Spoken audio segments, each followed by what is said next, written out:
Hey guys, it's Ashley, and I am wearing this sweater even though it's 90 degrees in Florida because I am so freaking cold in my house right now.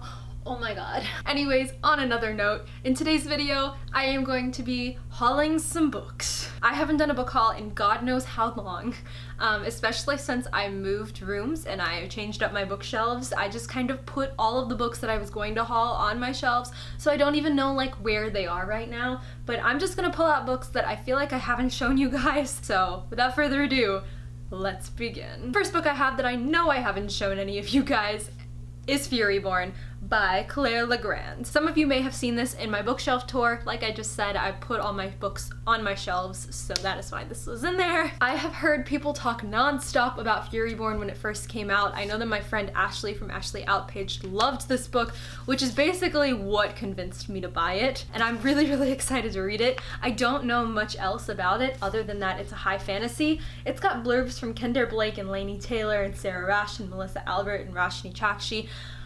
It just sounds so good, and the cover is beautiful, and I know I'm gonna love it when I read it, so that is why I bought it. Next up, I have Renegades by Marissa Meyer, but this is the UK cover that I ordered from Book Depository because when I saw it, I knew I had to have it. It's beautiful. I love it so much, and I apologize for the glare because it's a lot. It's there. It's so small and tiny. What is with UK books being so small? I love it. For those of you who know me, you know I absolutely freaking adored this book. So I'm super excited for Arch Enemies, and I had to have this book. It's so cute. So I got some books recently and some packages that I'm gonna show you guys because they've just been sitting around my room for a while. The first book that I have here I just got from Simon. Yeah, Simon Teen.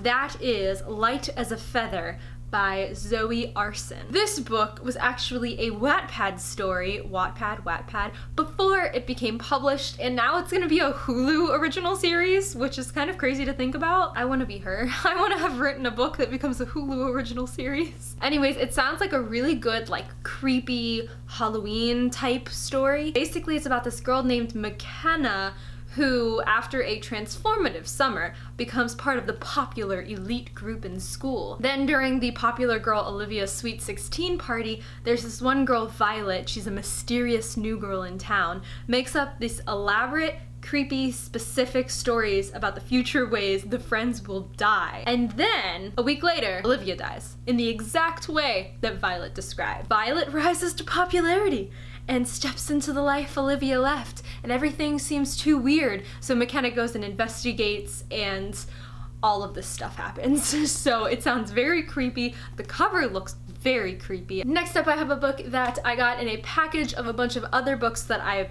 will probably show you guys in this haul. And I actually just finished this one, and you guys have probably heard me rave about this non-stop, but that is The Devil's Thief by Lisa Maxwell. I got this in a package from, I believe, still Simon. Yeah, Simon Teen. It came with a bunch of other arcs that I'll show you in this haul, but this is an arc of the book that just came out, I want to say last week, and holy shit, this is the biggest, heaviest arc I've ever received. This is crazy. Also, you can tell that I've really loved it because the color on the spine is coming off.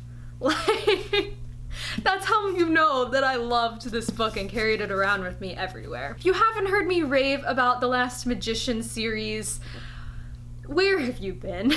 I feel like in the past few videos that I've posted, all I do is talk about this series, but it's so freaking good. Oh my god. Apparently it was only supposed to be a duology, but this book left off on such a cliffhanger, and she's working on the third book now, so it's not a duology anymore. I don't know how long the series is gonna be. Yeah, I'm not gonna say much else because I talked about this synopsis of this series in my fall reading recommendations video that I'll leave linked down below if you guys are interested. It's like the first book that I talk about in that video, so you don't have to watch it too far to learn more. But I will also have a review of this series so far up on my channel as soon as possible. I've been trying to film it, just haven't gotten around to it yet, so look out for that. But Can highly, highly, highly recommend. Cannot give any more recommendations. Next up is a book that I received from Penguin, and that is A Map of Days by Ransom Riggs. I have shown this book already as well in my fall reading recommendations, but I figured I'd haul it here too because it's brand new. This book just came out, I believe, the same time as The Devil's Thief, sorry. And it has not yet made me want to continue the Miss Peregrine series, but hopefully sometime in the future I will. This book is so big compared to the other ones. I just want to know what happens in it. Also, can we talk about this guy on the back here? I don't know if you can see him. What the hell is on his face? The next book I have was sent to me by Scholastic, and that is Witchborn by Nicholas Bowling. This cover, first of all, is gorgeous. And secondly, I think that the story sounds really good too. It says, Alice is in Bedlam Asylum. Mad, they say. Her mother has been executed for witchcraft, her home destroyed, and her spirit crushed. So maybe it's true. Or maybe she isn't as broken as she seems. A visit from two masked strangers provides an opportunity to escape, and Alice takes it. Now she must navigate the dark streets of London. I love things set in London, where there's a secret waiting to be unraveled. In an England divided by rival queens, it seems Alice has a part to play, if only she can master the rising power within her.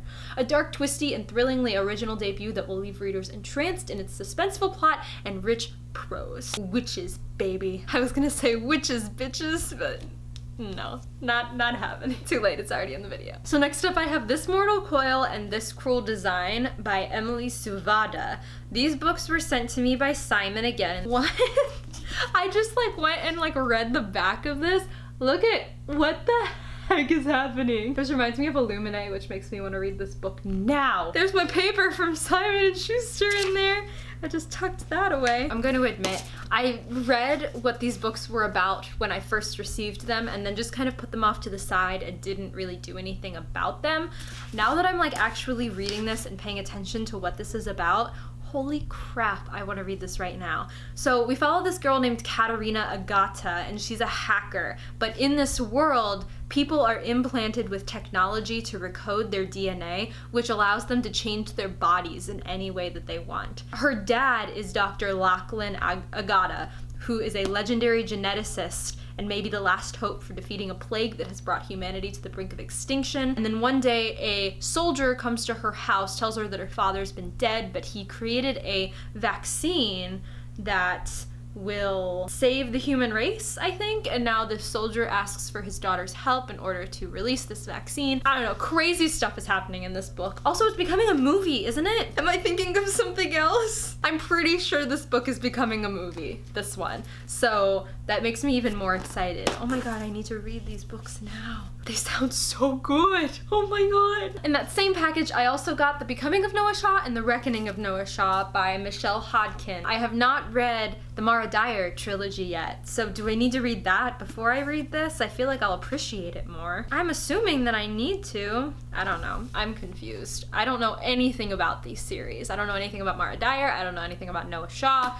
So, oh my god, Michelle Hodkin grew up in South Florida. Same! The next book that I have is Heretics Anonymous by Katie Henry, which I said I was gonna read and then I never ended up reading, so this will happen eventually. I actually bought this book myself, so I was not sent it by anybody, and it sounded really, really good. We follow this kid named Michael who is an atheist, but he goes to a strict Catholic school. He finds a group of kids who are basically the outcasts of this school, and it's called Heretics Anonymous, and basically they can be who they are without having anybody to judge them for it. So he meets these kids, and some of them have this plan to kind of expose the school's hypocrisies one step at a time, and then they kind of go too far, and then they have to figure out how to save it and fix it, and he kind of learns, you know, what religion means to him and himself and his identity and all of that kind of thing. Makes me really interested in this book because I've never been a religious person, so it intrigues me when I hear about these things. I don't know if that makes any sense. I don't know if I've shown you guys this book yet, but I got Will o' the Wood by Robert Beatty, and he wrote the Serafina series, which I actually really wanted to read. It's a middle grade, and this is a middle grade too, but the covers were beautiful, and so I wanted to read that, but then I got this book, and I haven't read it yet, but it looks really, really pretty. Oh, it still has dirt. from where I got a package full of dirt when this came in the mail. And the pages are still have dirt in them. That's great. Oh, she's a young night spirit of the Great Smoky Mountains. And she's her clan's best thief. That's it. That's all I want to hear. I'm in. I'm gonna read it. I'm gonna do it. Wait, what is the book? Whoa. Oh, yep. There's still leaves and things in the book. Yep. But whoa, look at the... Okay, I don't want to get this all over my floor. Look at how pretty the book is. I had another book haul actually filmed, but then I hated the footage, and so I deleted it. So I can't remember what I have and haven't shown you guys yet. Oh, I thought it was The Serpent's Shadow. No. The Serpents Secret by Sanyatani Dasgupta. The back, the little like tagline, it says, "In the name of the Garden State Parkway, I am not a princess." This cover just looks so badass. Oh my god. Meet Karen Mala, interdimensional demon slayer. I'm in. On the morning of her 12th birthday, Karen Mala was just a regular sixth grader living in Parsippany, New Jersey, until her parents mysteriously vanish and a drooling, rakish demon slams through her kitchen, determined to eat her alive. This sounds like the Mortal Instruments. You remember the scene where the demon comes through the kitchen? Or at least in the movie, when she goes back. No, yeah, it's the demon that she goes back to the house and then the demon's there and then Jace saves her. That's what this sounds like. Anyways, turns out there might be some truth to her parents' fantastical stories, like how Kiran Mala is a real Indian princess and how she comes from a secret place not of this world. To complicate matters, two crush-worthy princes ring her doorbell, insisting they've come to rescue her. Is this really just like an Indian fantasy version of Suddenly, Kieran is swept into another dimension full of magic winged horses, moving maps, and annoying talking birds. There she must solve riddles and battle demons, all while avoiding the Serpent King of the underworld, who may or may not want to kill her, and the Rakoshi Queen, who definitely does, in order to find her parents and basically save New Jersey, her entire world, and everything beyond it. Okay, the beginning of that definitely sounded like an Indian middle grade version. Mortal Instruments. And I don't know if I showed you guys this one, but I got this sent by HarperCollins, and this is Evangeline of the Bayou by Jan Eldridge. She's like a monster hunter too. I like have this thing for like middle grade monster hunting stories. I don't know why. It's also set in the Bayou, obviously. Evangeline of the Bayou. It's like in Louisiana, I think. Yeah, in New Orleans. So that's kind of what intrigued me about it the most, just because I haven't read a story from that, you know, place yet, that area yet. Monster hunting in the Bayou. It sounded cool. Okay, so that was a decent number of books. I'm sure I have more that you guys have never seen or heard from me yet, and I apologize. I just can't remember what I've shown you and what I haven't. So these are the books that I'm gonna stop with. We're gonna stop here. It's gonna be the end of this book haul. What am I gonna call this one? I haven't done a book haul in so long, you guys. I can't think of any names for it. Like a confusing book haul, a long-awaited book haul. Ashley doesn't know what she has or hasn't hauled book haul. Maybe that'll be it. That sounds like a good one. That is going to be it for this video. If you guys have read any of these or agree with me on any of my opinions on the ones that I have read, please let me know. I'm super interested in getting to these as soon as possible, especially this Mortal Coil. It sounds so good. Yeah, definitely just let me know all your thoughts down below. So that is going to be it for this video. Thank you so much for watching, and I will catch you later. Goodbye!